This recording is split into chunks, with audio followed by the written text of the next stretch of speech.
This final Flames preseason roster update has the fans of the Calgary Flames fired up with 100% excitement for the regular season to begin. It is official that with fan favorites and youngsters making the opening night squad, there is optimism and hope in the fan base as the meaningful hockey gets underway this week. We're going to get into all that more in this video, but first I want to welcome you to Flames Digest. I'm Mark Griffith. If you're new around here and you love the Flames, make sure you subscribe so you can stay up to date on all the latest news, updates, reports, and rumors revolving around your Calgary Flames. We would love to welcome you to the Flames Digest family, and it's about time for the final roster to be here, and there were some pleasant surprises, some maybe not so pleasant surprises as well, or maybe just some not so pleasant facts as they're not the biggest surprises at all. But, you know, the story of this year's camp, just like last year's camp and preseason, the story was Sammy Honzek. He did so well, cracked the opening night lineup. Obviously, things didn't go to plan after that, but that version this year that will hopefully have a better ending was Matvei Gridin. And as of this morning, we had different updates, but Eric Francis,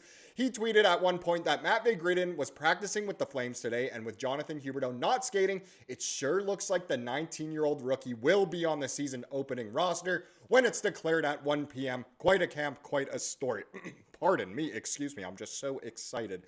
And look, Matvei Gridin, whether it's due to injury, bad play of someone else, trades, whatever else, no matter what, he wanted to get in. And hey, maybe it's because of injury, but it absolutely happened. Matvei Gridin has made the team. So Matvei Gridin himself confirmed he made the team out of training camp. Eric Francis said that players were hugging Gridin in the dressing room as he was recognized after practice for making the opening roster, which will be announced at 1 p.m. And of course, by the time this video is out, 1 p.m. has passed.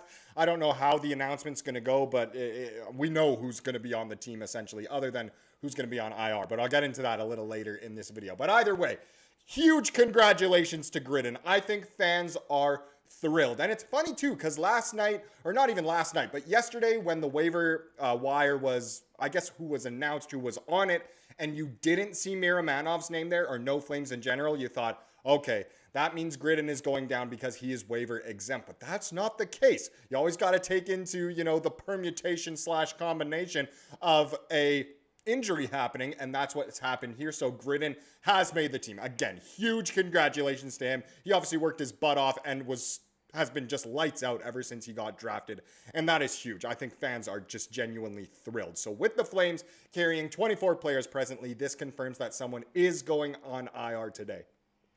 At the time of recording, I don't know who that is. There's two options. It's either Huberdeau or it's Pospisil. You can almost guaranteed at this point assume that it is Jonathan Huberdeau.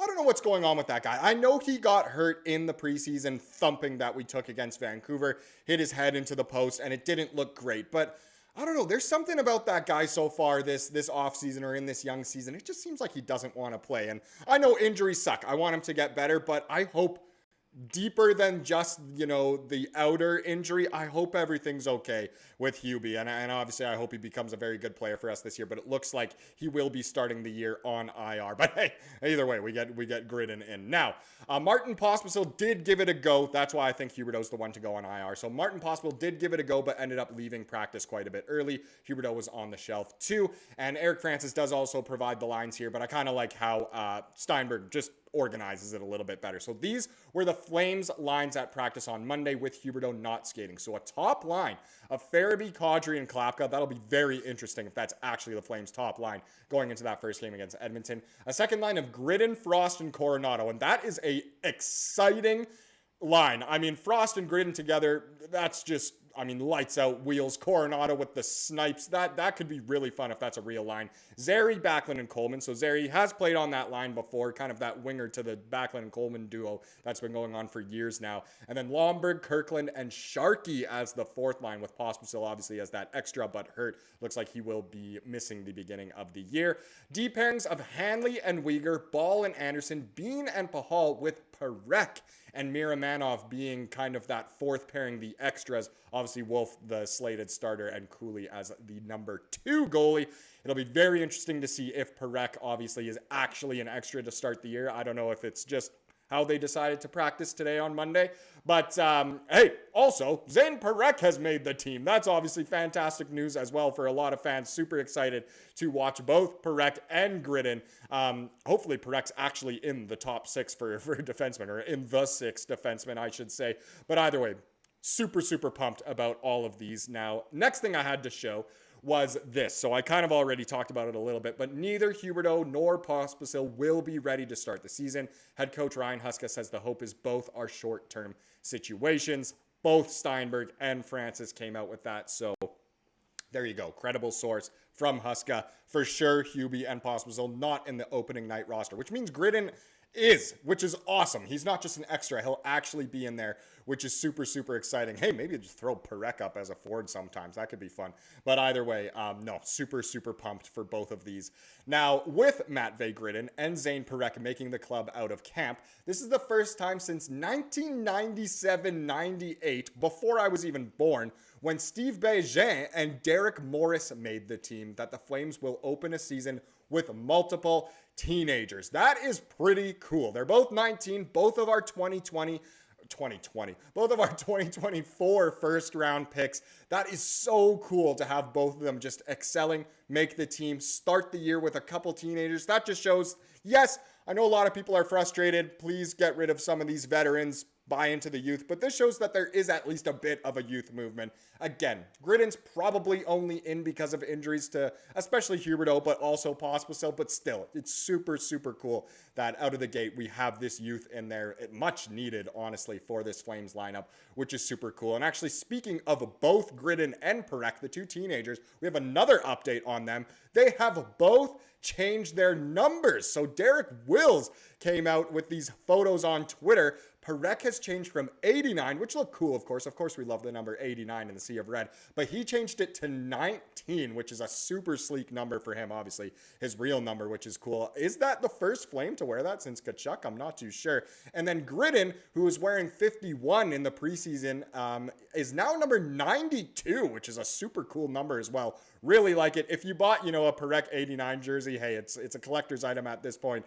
Same if you somehow bought a Gridden 51. But either way, confirmed numbers. That'll probably be their numbers going forward for their careers. So super cool there.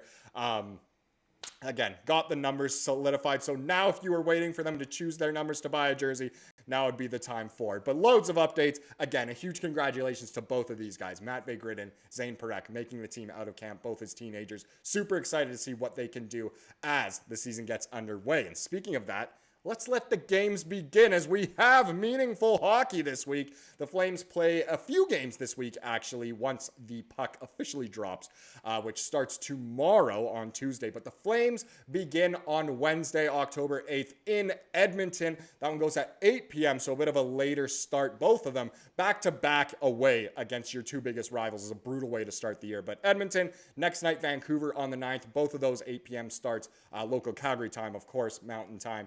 And then the home opener is finally on Saturday with a matinee game against the St. Louis Blues, one of the teams that the Flames were obviously in a big dogfight for to make the playoffs last year. So very interesting to be playing against these three to start the year. It should be an exciting week of hockey. Remember how the Flames started last year? If they can start like that again this year, then who knows? Might be enough to make the playoffs. It wasn't last year, but you never quite know. Either way, I speak for all of us. We are thrilled that actual NHL regular season is back and we get to see some real Flames hockey. Absolutely pumped. Now let's get into the comment of the day to wrap up this video, as we love to do here on the channel.